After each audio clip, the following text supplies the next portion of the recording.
top focus on India and China with the talks of disengagement along the LAC. India and China have been holding diplomatic and military level talks constantly. Ministry of External Affairs in its statement has now said that because of the massive build up on the Chinese side, situation took a serious turn on the line of actual control. The MEA statement also read that Chinese side must respect the sanctity of the LAC and respect border understanding in order to reduce tensions. Meanwhile, Chinese ambassador to India, Sun Wedong, also made a statement where he said that China is ready to work with India to resolve the situation. However, he added that the onus is not on China. As of now, both Indian and Chinese troops are in the process of disengagement. We hope Indian side meets Chinese side halfway and avoids taking actions that may complicate the border situation. That's what the Chinese ambassador to India had to say.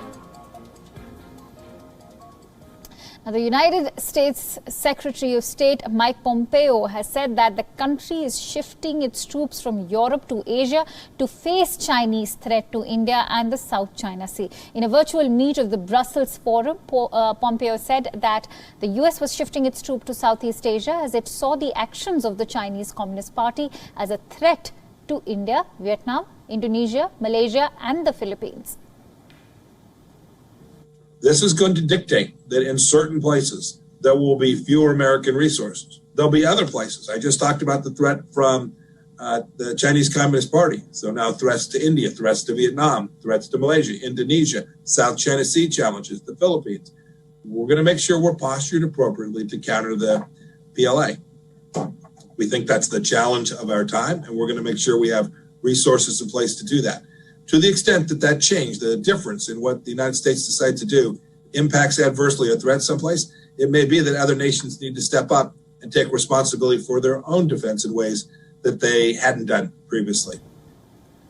Pompeo added that the US and European Union should resist China together. He said it is not just the US but the world which is confronting Beijing over intellectual property threat and the coronavirus cover-up.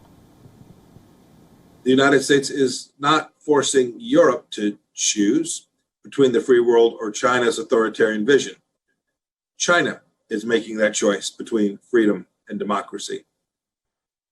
Look, the United States was slow to recognize this reality of the rising authoritarian regime and the implications that it had for us here to our free society.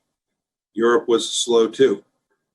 But the CCP's cover-up of the coronavirus, an outbreak that began in Wuhan, China, which has now killed tens of thousands of our people and hundreds of thousands of people across the world, I think it's accelerated.